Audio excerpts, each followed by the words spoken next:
Hello. അപ്പം ഞാനിന്ന് കുറച്ച് കാര്യങ്ങളും കൂടി സംസാരിക്കാനാണ് വന്നത്. വേറെ ഒന്നുമല്ല. അപ്പോൾ എനിക്ക് ക്യാൻസർ ഡയഗ്നോസ് ചെയ്യുന്നതിന് മുന്നേ എൻ്റെ ശരീരം എനിക്ക് കാണിച്ചു തന്ന കുറച്ച് സിംറ്റംസ് ഉണ്ട്. അത് നിങ്ങളിലേക്കൊന്ന് ഷെയർ ചെയ്യാമെന്ന് വിചാരിച്ചു. അപ്പം ഈ സിംറ്റംസൊക്കെ ഞാൻ എന്താ പറയുക, ഇങ്ങനൊരു അസുഖമാണെന്ന് നമ്മൾ പ്രതീക്ഷിക്കുന്നില്ലല്ലോ. അപ്പോൾ അതെല്ലാം ഞാൻ അവോയ്ഡ് ചെയ്ത് കളഞ്ഞ് പണി മേടിച്ച ആളാണ്. അപ്പോൾ എനിക്കറിയുന്ന ആൾക്കാരോടൊക്കെ ഞാൻ ഷെയർ ചെയ്തിട്ടുണ്ട്. പിന്നെ നമുക്ക് എത്രത്തോളം ആളിലേക്ക് ഇത് എത്തിക്കാൻ പറ്റുമോ അത്രത്തോളം ആളിലേക്ക് ഇത് എത്തിച്ച് ആർക്കെങ്കിലുമൊക്കെ ഉപകാരപ്പെടുകയാണെങ്കിൽ അത് നല്ലൊരു കാര്യമല്ലേ എന്ന് വിചാരിച്ചിട്ടാണ് ഇപ്പോൾ ഇത് ഷെയർ ചെയ്യുന്നത്. അപ്പോൾ വേറെ ഒന്നുമല്ല, എനിക്ക് അസുഖം ഡയഗ്നോസ് ചെയ്യുന്നതിന് മുന്നേ, അപ്പോൾ ഞാൻ ഡയഗ്നോസ് ചെയ്യുന്നതിന് മുന്നേ എന്ന് പറഞ്ഞിട്ടുണ്ടെങ്കിൽ എനിക്കിങ്ങനെ ബ്രസ്റ്റിലൊരു ലംബ് ഞാൻ കണ്ടുപിടിക്കുന്നതിന് മുന്നേ എനിക്ക് കുറച്ച് ലക്ഷണങ്ങളൊക്കെ എൻ്റെ ശരീരം കാണിക്കുന്നുണ്ടായിരുന്നു. അത് വേറെ ഒന്നുമല്ല, എനിക്ക് ഭയങ്കര ക്ഷീണമായിരുന്നു. ക്ഷീണം എന്ന് വെച്ചിട്ടുണ്ടെങ്കിൽ ഇടയ്ക്ക് നമുക്കിങ്ങനെ ശരീരം വല്ലാതെ അങ്ങ് തളർന്നു പോവുക. നമ്മളെന്തെങ്കിലും പണിയൊക്കെ ചെയ്തുകൊണ്ടിരിക്കുകയാണെങ്കിൽ അപ്പോൾ അതിൻ്റെ ഇടയ്ക്ക് നമ്മുടെ ശരീരത്തിന് ഭയങ്കരമായിട്ട് ക്ഷീണം വരിക. അപ്പോൾ ഞാൻ പറഞ്ഞല്ലോ, ഞാനൊരു നേഴ്സായിരുന്നു. അപ്പോൾ ഞാനൊരു പാലിയേറ്റീവ് നേഴ്സാണ്. അപ്പോൾ നമുക്ക് ഫീൽഡ് വർക്ക് ഉണ്ടാവും. നമ്മൾ പേഷ്യൻസിൻ്റെ വീട്ടിൽ ചെന്നിട്ട് പേഷ്യൻസിനെ കണ്ട് അവർക്ക് ചെയ്യാൻ പറ്റുന്ന പ്രൊസീജിയറുകളൊക്കെ വീട്ടിൽ നിന്ന് ചെയ്ത് കൊടുക്കാറുണ്ട്. അപ്പോൾ ഇങ്ങനെ നമ്മളിങ്ങനെ വണ്ടിയിൽ പോവുക ചെയ്യുക. അപ്പോൾ ഇങ്ങനെ പോകുന്ന സമയത്തൊക്കെ പല സമയത്തും എനിക്ക് എൻ്റെ ശരീരം വല്ലാതെ ക്ഷീണിക്കുന്നതായിട്ട് അനുഭവപ്പെട്ടു. അപ്പോൾ ഞാൻ ബി പി ഒക്കെ നോക്കുന്ന സമയത്ത് ബി പി ലോ ആയിരിക്കും. അപ്പോൾ ആയിരിക്കും ബി പി ലോ ആയതുകൊണ്ടായിരിക്കാം എനിക്കിങ്ങനെ ശരീരം വല്ലാതെ ക്ഷീണിക്കുന്നതെന്ന് വിചാരിക്കും. അപ്പം ബി പി ലോ ആവുന്നതിന് നമ്മൾ പെട്ടെന്ന് ഉപ്പിട്ട നാരങ്ങാ വെള്ളമോ അല്ലെങ്കിൽ ഉപ്പിട്ട കഞ്ഞിവെള്ളമോ ഒക്കെ കുടിച്ച് അതങ്ങ് അഡ്ജസ്റ്റ് ചെയ്ത് പോയി. അത് ഞാൻ വലിയ കാര്യമാക്കി എടുത്തില്ല. ഫീൽഡ് വർക്ക് ആകുമ്പോൾ നമുക്ക് നല്ല വെയിലായിരിക്കും, ചിലപ്പോൾ നല്ല മഴയായിരിക്കും. അപ്പോൾ അതിൻ്റേതായ പ്രശ്നങ്ങളൊക്കെ ഉണ്ടാവും. കണ്ടിന്യൂസ് യാത്രയായിരിക്കും, പ്രശ്നങ്ങളൊക്കെ ഉണ്ടാവും. അതൊക്കെ ആയിരിക്കും എന്ന് വിചാരിച്ചിട്ട് ഞാൻ അതിനെ അവോയ്ഡ് ചെയ്ത് വിട്ടു. പിന്നെ എൻ്റെ ശരീരം എനിക്ക് കാണിച്ചു തന്ന അടുത്ത ലക്ഷണം എന്ന് വെച്ചിട്ടുണ്ടെങ്കിൽ എൻ്റെ വായിലിങ്ങനെ ഈ ഒരു തോല് പോകും പോലെ വരിക. ഒരു നാവേലൊക്കെ ഇങ്ങനെ തോല് പോയിട്ട് ഒരു ചായയൊക്കെ കുടിച്ച് പൊള്ളിയാൽ എങ്ങനെ ഉണ്ടാവും അതുപോലൊരു ഇത്. പിന്നെ അത് മാത്രമല്ല, ഞാൻ കുറച്ചൊന്ന് പെയിലായി, ഒരു വിളറിയ പോലെ. പലരും എന്നോട് ചോദിക്കാൻ തുടങ്ങി, സിസ്റ്റർ എന്താ നിറം വെച്ചിട്ടുണ്ടല്ലോ എന്നൊക്കെ ചോദിക്കാൻ തുടങ്ങി. പക്ഷേ അത് നിറം വെച്ചതൊന്നും ആയിരുന്നില്ല, ഞാൻ പെയിലാവുകയായിരുന്നു. പിന്നെ അത് മാത്രമല്ല, ഇടയ്ക്കിടയ്ക്ക് എനിക്ക് തലകറക്കം, പെട്ടെന്ന് നിൽക്കുന്ന നിപ്പിൽ അല്ലെങ്കിൽ നമ്മളെന്നെ ചെയ്തുകൊണ്ടിരിക്കുകയാണെങ്കിൽ പെട്ടെന്നൊന്ന് തല മിന്നിപ്പോവും, ഒരു അസ്വസ്ഥത, അങ്ങനെ ഒരു ബുദ്ധിമുട്ടുണ്ടാവാൻ തുടങ്ങി. അപ്പോൾ ഞാൻ എന്ത് ചെയ്തു, നോർമലായി എല്ലാവരും ചെയ്യും പോലെ ഞാനൊന്ന് HB ചെക്ക് ചെയ്തു. വെറുതെ ചെയ്തതാണ്, അങ്ങനെ പെയിലായതൊക്കെ കണ്ടപ്പം ജസ്റ്റ് ഒന്ന് HB ചെക്ക് ചെയ്തു. HB ചെക്ക് ചെയ്ത സമയത്ത് എനിക്ക് ആദ്യം ചെക്ക് ചെയ്ത സമയത്ത് 8 ആയിരുന്നു ഉണ്ടായിരുന്നത്. അപ്പം എന്താ പറയുക, നമുക്ക് HB ചെക്ക് ചെയ്ത് അപ്പോൾ 8 ഒക്കെ കാണുന്ന സമയത്ത് പെയിലായതും പിന്നെ നമുക്ക് തലകറക്കം ഉണ്ടായതും ക്ഷീണം വന്നതും ഒക്കെ ഞാൻ വിചാരിച്ചു HB കുറഞ്ഞത് കൊണ്ടായിരിക്കുന്നു. അപ്പോൾ എൻ്റെ മനസ്സിൽ എന്തായിരിക്കും HB കുറയാൻ കാരണം എന്ന് ഞാൻ ചിന്തിച്ചു. അപ്പം സ്വാഭാവികമായി എൻ്റെ മനസ്സിനോട് പറഞ്ഞത് എന്താ വെച്ചിട്ടുണ്ടെങ്കിൽ, നീ ഇങ്ങനെ ഫീൽഡ് വർക്കിലൊക്കെ പോവാണ്, അപ്പോൾ എന്താ പറയുക, ഫുഡൊക്കെ കുറവാണ്. നമ്മൾ ഉച്ചയ്ക്കൊക്കെ പല ദിവസവും ഫുഡൊന്നും കഴിക്കാറില്ല. രാവിലെ ഡ്യൂട്ടിയുടെ തിരക്ക് കൊണ്ട് രാവിലെ ബ്രേക്ക്ഫാസ്റ്റ് കഴിക്കാറില്ല. രാത്രി വന്നിട്ടുള്ള ഒരു ഫുഡ് മാത്രമാണ് ഉണ്ടാവുക. അപ്പോൾ അതിൻ്റെ ഇടയ്ക്കുള്ള ഫുഡുകളൊന്നുമില്ല. അപ്പോൾ കാര്യമായിട്ട് വെള്ളം കുടിക്കാൻ കഴിയുന്നില്ല. അങ്ങനെ നമ്മൾ പല കാര്യങ്ങളും നമ്മുടെ ജീവിതത്തിൽ സ്കിപ്പ് ചെയ്ത് പോകാറുണ്ട് ഭക്ഷണമൊക്കെ ചില സമയത്ത്. എനിക്കത് ഒട്ടുമിക്ക ദിവസങ്ങളിലും അങ്ങനെ സംഭവിക്കാറുണ്ട്. കാരണം നമ്മുടെ തിരക്കിൻ്റെ ഇടയ്ക്ക് നമുക്ക് ഒരു പേഷ്യൻറ്റിൻ്റെ വീട്ടിൽ പോകുമ്പം ഹോസ്പിറ്റലിൽ നിന്ന് വിളി വരും, അടുത്ത പേഷ്യൻറ്റിനെ വീട്ടിലേക്ക് ചെല്ലാൻ വിളിച്ചിട്ടുണ്ട്, എമർജൻസിയാണ്, അത് കഴിഞ്ഞ് അങ്ങോട്ട് ചെല്ലണം. അപ്പോൾ അത് കഴിഞ്ഞ് നമ്മൾ ലഞ്ച് ബ്രേക്ക് എടുക്കാമെന്നൊക്കെ വിചാരിച്ചിരിക്കുന്ന സമയത്തായിരിക്കും ഈ വിളി വരുന്നത്. അപ്പോൾ നമുക്ക് നമ്മുടെ കാര്യമൊന്നും നോക്കാൻ നേരം ഉണ്ടാവില്ല. നമ്മുടെ പേഷ്യൻസ് എന്ന് പറയുന്നത് സാധാരണ ഒരു പേഷ്യൻസിനെ പോലെയല്ല. ഒരു പാലിയേറ്റീവ് പരിചരണം എന്ന് പറയുന്നത് അതൊരു വ്യത്യസ്തമായ മേഖല തന്നെയാണ്. നമ്മളെ കാത്തിരിക്കുന്ന കുറേ പേഷ്യൻസ് ഉണ്ടാവും. അപ്പം അവരുടെ മുഖം ആലോചിക്കുമ്പോൾ നമുക്ക് ഫുഡ് കഴിക്കാനോ വെള്ളം കുടിക്കാനോ ഒന്നും തോന്നില്ല, അന്നേരം അങ്ങോട്ട് പോകാനായിരിക്കും തോന്നുക. അപ്പം ഫുഡൊക്കെ പയ്യെ ഒഴിവാക്കി നമ്മൾ അടുത്ത പേഷ്യൻ്റെ അടുത്തേക്ക് പോകും. അപ്പോഴത്തേക്ക് ഏകദേശം വൈകുന്നേരമൊക്കെ ആയിട്ടുണ്ടാവും, കൊണ്ടുവന്ന ഫുഡൊക്കെ ചീത്തയായിട്ടുണ്ടാവും, കഴിക്കാൻ കഴിഞ്ഞിട്ടുണ്ടാവില്ല. അപ്പോൾ അങ്ങനെ ഞാനും വിചാരിച്ചു, എൻ്റെ ഫുഡ് കുറവ് കൊണ്ടൊക്കെ ആയിരിക്കാം എനിക്ക് HB കുറഞ്ഞത്. ഞാൻ ഡോക്ടറൊന്നും കാണിച്ചിട്ടൊന്നുമില്ല. അപ്പോൾ ഞാൻ വിചാരിച്ചു ഫുഡൊക്കെ കഴിക്കാം, പിന്നെ അയൺ ടാബ്ലറ്റ്സ് ഒക്കെ എടുക്കാം എന്നൊക്കെ വിചാരിച്ചു. അങ്ങനെ കുറച്ച് എൻ്റെ ബ്രസ്റ്റിൽ ഈ ഒരു ലംബ് കാണുന്നതിൻ്റെ ഒരു മാസം മുന്നെയാണ് എനിക്ക് ഈ ലക്ഷണങ്ങളൊക്കെ ഉണ്ടായിരുന്നത്. ഞാൻ എന്ത് ചെയ്തു, പിന്നെ ഡ്യൂട്ടിക്കൊക്കെ പോവും. പിന്നെ ഈ തലകറക്കം ഇടയ്ക്കിടയ്ക്ക് വന്നപ്പം അതെനിക്ക് വല്ലാതെ ബുദ്ധിമുട്ടായി തുടങ്ങി. എവിടെയെങ്കിലും വീണ് പോകുമെന്നൊക്കെയുള്ളൊരു ബുദ്ധിമുട്ട് തുടങ്ങി. അപ്പം ഞാൻ എന്ത് ചെയ്തു, ഞങ്ങൾ അവിടെയുള്ളൊരു ഡോക്ടറെ കാണിച്ചപ്പോൾ ഞാൻ എൻ്റെ HB ചെക്ക് ചെയ്ത റിസൾട്ടും കൊണ്ടേ കാണിച്ചു. അപ്പോൾ ഡോക്ടറിനോട് പറഞ്ഞു ഒരിക്കൽ കൂടി ചെക്ക് ചെയ്യാൻ പറഞ്ഞു.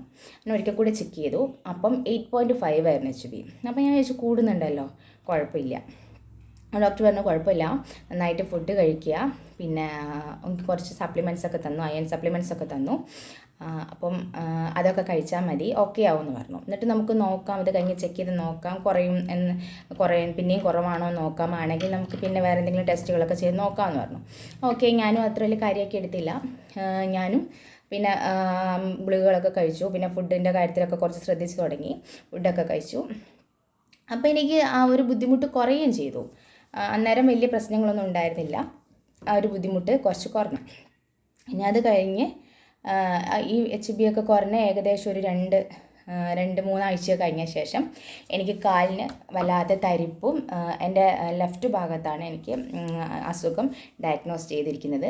അപ്പം ആ ഭാഗത്തെ കാലിനും കൈക്കും തരിപ്പ് തുടങ്ങി. ഒരു തരിപ്പും ഒരു അസ്വസ്ഥതയുള്ളൊരു എന്താ പറയുക, ഒരു വേദന പോലെ, ഇടയ്ക്കിടയ്ക്ക് മസിൽ കയറുക, അങ്ങനത്തെ ബുദ്ധിമുട്ടുകളൊക്കെ. ആദ്യം അങ്ങനത്തെ ബുദ്ധിമുട്ടുകളൊന്നും ഉള്ള ആളായിരുന്നില്ല ഞാൻ.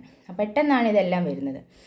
അപ്പോൾ അതും എന്തെങ്കിലും നമ്മൾ കുറേ ടൈം ഇങ്ങനെ നിൽക്കുന്ന ആൾക്കാരൊക്കെ ആയതുകൊണ്ട് അങ്ങനെ എന്തെങ്കിലും ആയിരിക്കും വിചാരിച്ച് ഞാൻ അതിനെയും ഒഴിവാക്കി വിട്ടു. പിന്നെ അത് കഴിഞ്ഞ് ഈ ക്ഷീണം ഇടയ്ക്കിടയ്ക്ക് വരാറുണ്ട്. അപ്പം BP നോക്കുമ്പോൾ ലോ ആയിരിക്കും. അപ്പോൾ എന്തെങ്കിലും ഉപ്പിട്ട നാരങ്ങ വെള്ളമൊക്കെ കലക്കി കുടിക്കും, അതിനെ അങ്ങനെ ഒഴിവാക്കി വിട്ടു.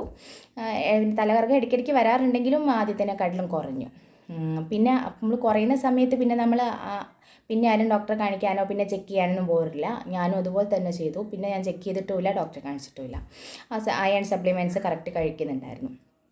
പിന്നെ എനിക്ക് വന്നതെന്ന് വെച്ചിട്ടുണ്ടെങ്കിൽ ഇതെല്ലാം ഒരു മാസത്തെ ഒരു ഇടവേള കൊണ്ട് വന്ന ബുദ്ധിമുട്ടുകളാട്ടോ.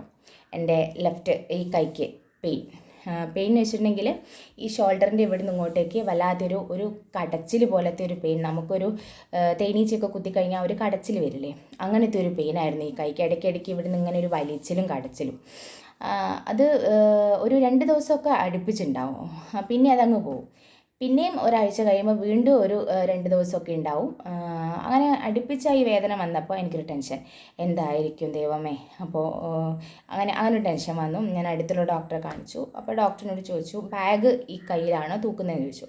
അപ്പോൾ അതെ, ഞാൻ ഈ കയ്യിലാണ് ബാഗ് തൂക്കുന്നത്. നമ്മുടെ ബാഗിൽ യൂണിഫോം ഉണ്ടാവും, പിന്നെ ഫുഡ് ഉണ്ടാവും, എല്ലാം ഉണ്ടാവും. അപ്പോൾ അത്യാവശ്യം കനമുള്ള ബാഗാണ്. അപ്പോൾ ഈ ഭാഗത്താണ് തൂക്കുന്നത് എന്ന് പറഞ്ഞപ്പോൾ ഡോക്ടറിനോട് പറഞ്ഞു അതൊന്ന് മാറ്റുക, ഒന്നുകിൽ 2 ഷോൾഡറിലേക്കും തൂക്കുക, അതല്ലെങ്കിൽ ഈ ഭാഗത്ത് തൂക്കി നോക്കുക, അല്ലെങ്കിൽ കുറച്ച് കാലം ബാഗ് ഇടാതിരിക്കുക. ചിലപ്പം ഇവിടുത്തെ എന്തെങ്കിലും ഞരമ്പുകൾക്കോ അല്ലെങ്കിൽ ഇവിടെ എന്തെങ്കിലും മസിൽസിനോ ഒക്കെ എന്തെങ്കിലും ഡാമേജ് ഉണ്ടാകുന്നതായിരിക്കും. അതുകൊണ്ട് ബാഗ് തൂക്കുന്നത് ഒഴിവാക്കാൻ പറഞ്ഞു. അപ്പോൾ എനിക്ക് സമാധാനമായി, ബാഗ് തൂക്കിക്കൊണ്ട് വന്നതാണല്ലോ എന്ന് വിചാരിച്ചു. ഞാനത് ചെയ്തു. പിന്നെ ഞാൻ ഈ കയ്യിലങ്ങനെ ബാഗ് തൂക്കാറില്ലായിരുന്നു. ബസ്സിൻ്റെ കമ്പിയിലൊക്കെ പിടിക്കുന്നത് ഞാൻ ഈ കൈ കൊണ്ട് അങ്ങനെ പിടിക്കും, ഈ കയ്യിലങ്ങനെ പിടിക്കാറില്ല. അങ്ങനെ പിന്നെ ആ വേദന ഞാനങ്ങ് അവോയ്ഡ് ചെയ്തു. ഇടയ്ക്ക് അങ്ങനെ വരുന്നതല്ലേ ഉള്ളൂ, എപ്പോഴൊന്നും ഇല്ലല്ലോ എന്ന് വിചാരിച്ചു. അപ്പോൾ അതിനെയും പിന്നെ വലിയ കാര്യമാക്കിയില്ല. അത് കഴിഞ്ഞ് എനിക്ക് ഇടയ്ക്ക് ലെഫ്റ്റ് ബ്രസ്റ്റിൻ്റെ നിപ്പിളിൻ്റെ ഉള്ളിൽ നിന്ന് ഒരു ചെറിയ സൂചി കുത്തുന്ന പോലൊരു പെയിൻ ഇടയ്ക്കിടയ്ക്ക്, എപ്പോഴൊന്നുമില്ല, ഒരു ആഴ്ചയിൽ ഒരു തവണയോ എപ്പോഴെങ്കിലും ഇടയ്ക്കിടയ്ക്ക് ഇങ്ങനെ വന്നു. ഞാനിങ്ങനെ വിചാരിക്കും എന്തായിരിക്കും അങ്ങനെ ഒരു പെയിൻ. അത് ഒരു വന്ന് ഒന്ന് സൂചി കുത്തും പോലെ വന്ന് അതങ്ങ് പോയി, പിന്നെ വരുന്നില്ല. അപ്പോൾ ഞാനിങ്ങനെ ആലോചിച്ചു എന്തായിരിക്കും അങ്ങനെ വരാൻ എന്തായിരിക്കും കാരണം. പിന്നെ ഞാൻ തന്നെ അതിനൊരു സൊല്യൂഷൻ കണ്ടെത്തി. എന്താ വെച്ചിട്ടുണ്ടെങ്കിൽ ഞാൻ മോൾക്ക് 2ാമത്തെ ഡെലിവറിക്ക് ശേഷം മോൾക്ക് പാല് കൊടുത്തത്, ഞാൻ പിന്നെ ഡ്യൂട്ടിക്ക് വേഗം കയറിയത് കൊണ്ട് അപ്പോൾ എനിക്ക് മോൾക്ക് പാല് കൊടുക്കാൻ കുറച്ച് ബുദ്ധിമുട്ടുകളൊക്കെ ഉണ്ടായിരുന്നു. അപ്പോൾ ഞാൻ നൈറ്റൊക്കെ കഴിഞ്ഞ് വരുന്ന സമയത്ത് ഇവൾ പാല് കുടിക്കില്ല. അങ്ങനെ ഇവൾ സ്വയം പാല് കൂടി അങ്ങ് നിർത്തി. പിന്നെ ആലോചിച്ച് നോക്കിയപ്പം കുട്ടി പാല് കുടിക്കാഞ്ഞതും ചിലപ്പം ഇതിൻ്റെ എന്തെങ്കിലും ബുദ്ധിമുട്ട്, അവൾക്ക് പാലിന് വല്ല ടേസ്റ്റ് വ്യത്യാസം വന്നതുകൊണ്ടൊക്കെ ആയിരിക്കാം എന്ന് പിന്നെ എനിക്ക് തോന്നി. അന്നേരം ഇതൊന്നും തോന്നിയില്ല കേട്ടോ. ഞാൻ വിചാരിച്ചത് ഇങ്ങനെ നൈറ്റൊക്കെ കഴിഞ്ഞ് വന്ന് ഒരു ദിവസം ഇടവേള വരുന്നു, അവൾ രാത്രി മുഴുവൻ കുടിക്കുന്നില്ല, പിന്നെ അമ്മ കുറുക്കൊക്കെ കൊടുത്ത് വയറ് ഫുള്ളാക്കി വെച്ചതായിരിക്കും, അപ്പോൾ വേണ്ടാങ്ങിട്ടായിരിക്കും കുടിക്കാത്തത് എന്നുള്ളൊരു, നന്നായിട്ട് പാലും ഉള്ള സമയമായിരുന്നു. അപ്പോൾ അതും അങ്ങനെയൊക്കെ വിചാരിച്ച് ഞാനും വേറെ ഒന്നും കടന്ന് ചിന്തിക്കുന്നില്ല. അപ്പോൾ ഞാൻ ഈ സൂചി കുത്തുന്ന പെയിൻ വരുമ്പോൾ ഞാൻ ഇടയ്ക്കിടയ്ക്ക് വിചാരിക്കും ഇനിയിപ്പോൾ ബ്രസ്റ്റിൽ പാല് കട്ടിയായത് എന്തെങ്കിലും ഉണ്ടാവുമായിരിക്കും, അതുകൊണ്ടായിരിക്കും. ഞാൻ വീട്ടിൽ വന്ന് കഴിയുമ്പോൾ ഞാൻ ചൂട് വെച്ചിട്ട് ഇങ്ങനെ പാല് കട്ടിയായത് എന്തെങ്കിലും ഉണ്ടെങ്കിൽ പൊയ്ക്കോട്ടെ എന്ന് വിചാരിച്ച് ചൂടൊക്കെ വെച്ച് കൊടുക്കും. അങ്ങനെ ഇടയ്ക്ക് എപ്പോഴെങ്കിലും ഒരു സൂചി കുത്തുന്ന പോലത്തെ പെയിൻ വരിക എന്നുള്ളത് ഉണ്ടായിരുന്നു. ഇതെല്ലാം ബ്രസ്റ്റ് ക്യാൻസറിൻ്റെ ഈ ഒരു ആദ്യത്തെ ലക്ഷണങ്ങളിൽ പെട്ടതാണെന്നുള്ളത് നമുക്കറിയാമെങ്കിൽ പോലും ഞാൻ ചിന്തിക്കുന്നില്ല അങ്ങനൊരു അസുഖം എനിക്ക് വരും എന്നുള്ളത്. അമ്മയ്ക്ക് ഇങ്ങനെ ഒരു അസുഖം ഉണ്ടായിരുന്നു എന്ന് എനിക്കും വരും, മനസ്സിലെവിടെയോ ഉണ്ടെങ്കിൽ കൂടി ഭയം ഉണ്ടെങ്കിലും എനിക്ക് ചിന്തിക്കാൻ പേടിയായിരുന്നു അങ്ങനെ അസുഖം എനിക്ക് വരും എന്നുള്ളത്. അപ്പോൾ അതായിരിക്കില്ല എന്നുള്ളതിൽ ഞാൻ അത്ര വലിയ കാര്യമായിട്ടൊന്നും എടുത്തില്ല. പിന്നെ നമുക്കൊരു ലംബോ കാര്യങ്ങളോ അപ്പോൾ ഉണ്ടായിരുന്നില്ല, ഞാൻ നോക്കാറുണ്ടായിരുന്നു. അപ്പോൾ ഈ ഒരു ലക്ഷണങ്ങളെല്ലാം ഉള്ള സമയത്തും എനിക്ക് ബ്രസ്റ്റിലൊരു ലംബ് ഉണ്ടായിരുന്നില്ല. അതുകൊണ്ട് തന്നെ ഞാൻ അതിനെ വലിയ സീരിയസ് ആയിട്ട് എടുത്തില്ല എന്ന് പറയുന്നതായിരിക്കും ശരി. അപ്പോൾ ഇതൊക്കെ തന്നെ. പിന്നെ എന്താ പറയുക, ഇടയ്ക്ക് സൂചി കുത്തുന്ന പോലത്തെ പെയിൻ വരിക. പിന്നെ ഇനി എന്താ പറയുക, ഇടയ്ക്ക് എനിക്ക് ബ്രസ്റ്റിന് വല്ലാതൊരു കനം, ആ ഒരു ഭാഗത്തെ ബ്രസ്റ്റിന് ഒരു കനം ഫീൽ ചെയ്യാൻ തുടങ്ങി.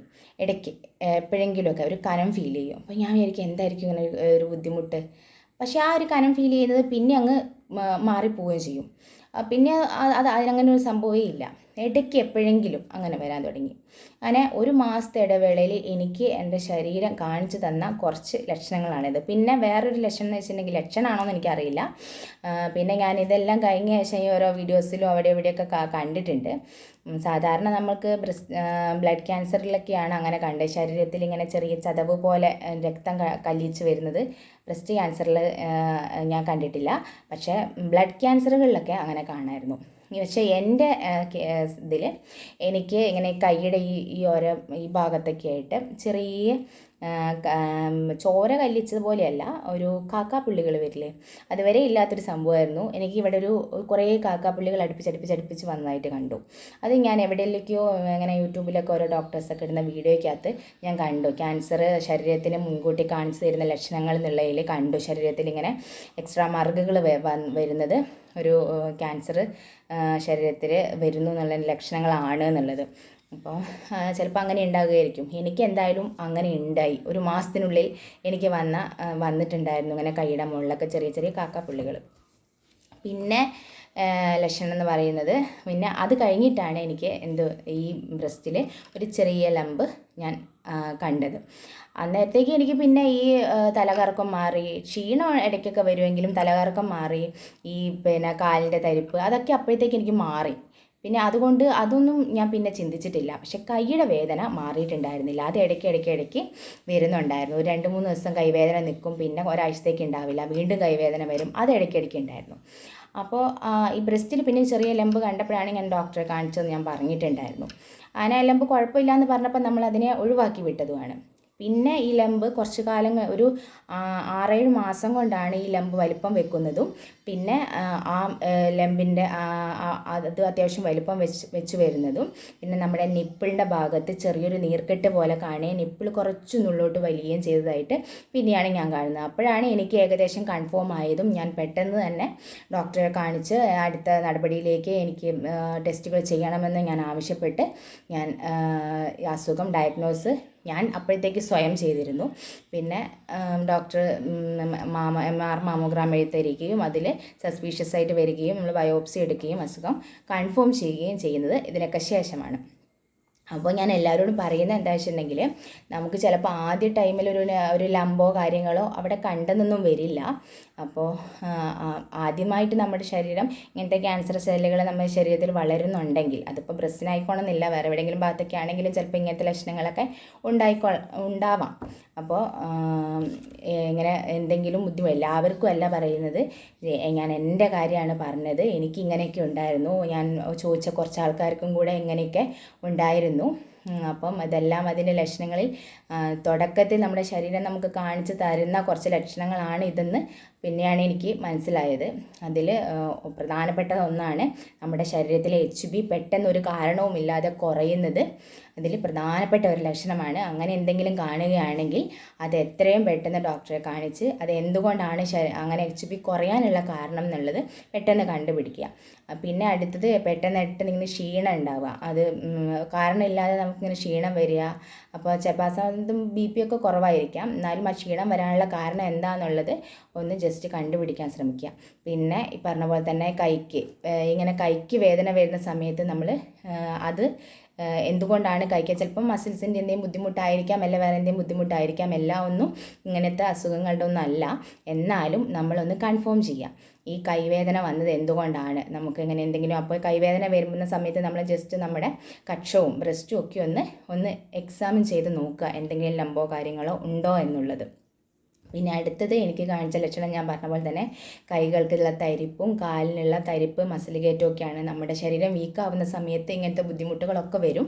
അപ്പോൾ എന്തുകൊണ്ടാണ് അങ്ങനെ വന്നതെന്നുള്ളത് നമ്മൾ സ്വയം എന്താ പറയുക, ഒരു ഡോക്ടറാവാതെ നല്ലൊരു ഡോക്ടറെ കാണിച്ച് ഇങ്ങനെ വരുന്നുണ്ടെങ്കിൽ ഈ ലക്ഷണങ്ങളെല്ലാം പറഞ്ഞ് ഒരു ടെസ്റ്റോ കാര്യങ്ങളോ ചെയ്ത് എന്താണ് ഇതിന് കാരണം എന്ന് കണ്ടുപിടിക്കാൻ ശ്രമിക്കുക. പിന്നെ ഞാൻ പറഞ്ഞ പോലെ തന്നെ ഇങ്ങനെ ശരീരത്തിൽ എനിക്ക് കാക്കപ്പുള്ളികൾ പ്രത്യക്ഷപ്പെട്ടിട്ടുണ്ടായിരുന്നു. അതിൻ്റെ ജെനുവിനിറ്റി എത്രയാണെന്ന് എനിക്കറിയില്ല. ഞാനത് ബ്ലഡ് ക്യാൻസറിലൊക്കെയാണ് കൂടുതലും ഇങ്ങനെ ശരീരത്തിൽ ചതഞ്ഞ പാടുകളൊക്കെ കാണുന്നുണ്ട് എന്നുള്ളത് അറിയാവുന്നത്. ബ്രസ്റ്റ് ക്യാൻസറിനൊന്നും ഞാൻ വേറെ ആർക്കും ഞാൻ കണ്ടിട്ടില്ല. പക്ഷേ ഞാൻ ചില വീഡിയോസിൽ ഡോക്ടേഴ്സ് പറയുന്നത് കേട്ടിട്ടുണ്ട്. ബ്രസ്റ്റ് ക്യാൻസർ നല്ല ക്യാൻസർ നമ്മുടെ ശരീരത്തിൽ വരുന്നുണ്ടെങ്കിൽ അതിന് ഇങ്ങനത്തെ ചില ലക്ഷണങ്ങൾ മുൻകൂട്ടി കാണിക്കും എന്നുള്ളത് ചില വീഡിയോസിൽ കണ്ടു. അത് എത്രത്തോളം ശരിയാണെന്ന് എനിക്ക് അറിയില്ല. വേറെ ആർക്കെങ്കിലും അങ്ങനെ ഉണ്ടായിട്ടുണ്ടെങ്കിൽ ജസ്റ്റ് കമൻ്റായിട്ട് ഇടണം കേട്ടോ. ഞാൻ എൻ്റെ അനുഭവമാണ് പറയുന്നത്. പിന്നെയും പറയുകയാണ്, ഞാൻ എൻ്റെ അനുഭവങ്ങൾ മാത്രമാണ് പറയുന്നത്. അപ്പോൾ എനിക്ക് ഇങ്ങനെയെല്ലാം ഉണ്ടായിട്ടുണ്ടായിരുന്നു. ഒരു മാസത്തിനുള്ളിൽ വന്ന ലക്ഷണങ്ങളാണ്. അപ്പോൾ പിന്നെയാണ് ഞാൻ ഡോക്ടറോട് ഇതെല്ലാം പറഞ്ഞ് ഞാൻ കാണിക്കുന്ന ഓങ്കോളജിസ്റ്റിനോട് പറയുന്നുണ്ടായിരുന്നു, എനിക്കിങ്ങനെ HB കുറഞ്ഞിട്ടുണ്ടായിരുന്നു, ക്ഷീണം ഉണ്ടായിരുന്നു, ഇങ്ങനെ കൈകാലിനൊക്കെ ബുദ്ധിമുട്ടുണ്ടായിരുന്നു, കൈവേദന ഉണ്ടായിരുന്നു എന്നൊക്കെ ഞാൻ പിന്നെ എൻ്റെ ഓങ്കോളജിസ്റ്റിനോട് പറഞ്ഞിട്ടുണ്ടായിരുന്നു. അപ്പോൾ ഡോക്ടർ എന്നോട് ഇങ്ങോട്ട് പറഞ്ഞു, അത് ഇതിൻ്റെ ഒരു തുടക്കം നമ്മുടെ ശരീരത്തിൽ ഇങ്ങനെ ഒരു ക്യാൻസർ സെല്ലുകൾ വളരുന്നുണ്ട് എന്നുള്ളതിന് ശരീരം കാണിക്കുന്ന കുറച്ച് ലക്ഷണങ്ങളിൽ പെട്ടതാണ് ഇതെല്ലാം എന്ന് ഓങ്കോളജിസ്റ്റ് എനിക്ക് പറഞ്ഞു തന്നിട്ടുണ്ടായിരുന്നു. പിന്നെ എന്താ പറയുക, അതിന് ശേഷമാണ് ബാക്കിയുള്ള ബുദ്ധിമുട്ടുകളെല്ലാം തുടങ്ങിയത്. ലംബ്, പിന്നെ സൂചി, അതിൻ്റെ ഇടയ്ക്ക് എനിക്കിങ്ങനെ ബ്രസ്റ്റിൻ്റെ ഉള്ളിൽ നിന്ന് നിപ്പിളിൻ്റെ ഉള്ളിൽ നിന്ന് സൂചി കുത്തുമ്പോഴത്തെ ഒരു പെയിൻ ഉണ്ടായിട്ടുണ്ടായിരുന്നു. അതും നമ്മുടെ ബ്രസ്റ്റ് ക്യാൻസറിൻ്റെ ഫസ്റ്റ് സിംറ്റംസിലൊക്കെ പെടുന്നതാണ്.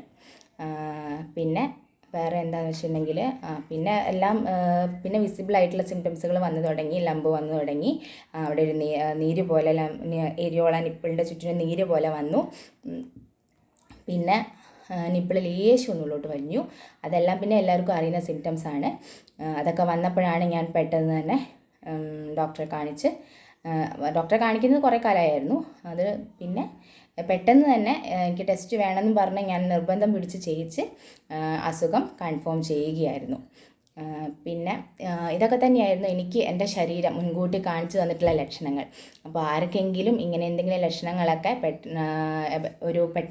പെട്ടെന്ന് കാണിക്കുന്നുണ്ടെങ്കിൽ, ഒരു മാസത്തിനുള്ളിലൊക്കെ ശരീരം ഇങ്ങനെയൊക്കെ ബുദ്ധിമുട്ടുകൾ കാണിക്കുന്നുണ്ടെങ്കിൽ എന്തുകൊണ്ടാണ് അങ്ങനെ വരുന്നത് എന്നുള്ളത് ഒരു ഡോക്ടറെ കാണിച്ച് നമ്മൾ തന്നെ വീട്ടിൽ കുത്തിരുന്ന് അതിനെ ചികിത്സിക്കാതെ അല്ലെങ്കിൽ ബാക്കിയുള്ളവർ പറയുന്നത് കേൾക്കാതെ എത്രയും പെട്ടെന്ന് ഒരു ഡോക്ടറെ കാണിച്ച് അതെന്താണ് കാരണം എന്നുള്ളത് ഒന്ന് കണ്ടുപിടിക്കാൻ ശ്രമിക്കുക. അപ്പം എനിക്ക് പറ്റിയ അബദ്ധങ്ങൾ ആർക്കും വരാതിരിക്കട്ടെ എന്ന് വിചാരിച്ചിട്ടാണ് ഇതൊക്കെ ഷെയർ ചെയ്യുന്നത്. ഇപ്പോൾ പലർക്കും പല അഭിപ്രായങ്ങളായിരിക്കാം, പലർക്കും പല രീതിയിലായിരിക്കാം വന്നിട്ടുള്ളത്. എനിക്ക് ഇങ്ങനെയാണ് വന്നത്. ആർക്കെങ്കിലും ഇങ്ങനത്തെ ബുദ്ധിമുട്ടുകളൊക്കെ ഉണ്ടെങ്കിൽ പേടിക്കണ്ട, എല്ലാവർക്കും ഇങ്ങനെയൊന്നും ആയിരിക്കില്ല. എനിക്കിങ്ങനെയാണ്. പിന്നെ ഞാൻ 1-2 ആൾക്കാരോടൊക്കെ ചോദിച്ചിട്ടുണ്ടായിരുന്നു. അപ്പം അവർക്കും കുറച്ചൊക്കെ ഇങ്ങനെയൊക്കെ ഉണ്ടായിരുന്നു എന്നുള്ളത് പറഞ്ഞു. അതുകൊണ്ടാണ് ഷെയർ ചെയ്യുന്നത്. ആർക്കെങ്കിലുമൊക്കെ ഈ വീഡിയോ ഉപകാരപ്രദമാകട്ടെ എന്ന് വിചാരിക്കുന്നു. അപ്പം ഇടയ്ക്കിടയ്ക്ക് ഞാൻ ഇങ്ങനത്തെ വീഡിയോകളൊക്കെ ആയിട്ട് വരാം. ഇനി ഞാൻ പറഞ്ഞല്ലോ, ചൊവ്വാഴ്ച എൻ്റെ കീമോയാണ്. അപ്പം കീമോയ്ക്ക് പോകുന്ന ഹോസ്പിറ്റലൊക്കെ ഞാൻ കാണിച്ചു തരാം കേട്ടോ. ഹോസ്പിറ്റലിൻ്റെ ഉള്ളിലൊന്നും കാണിക്കാൻ പറ്റിയില്ലെങ്കിൽ ഞാൻ പുറമേയൊക്കെ കാണിച്ചു തരാം. അപ്പം എല്ലാവരുടെയും പ്രാർത്ഥന ഉണ്ടായിരിക്കണം. അപ്പം ബൈ.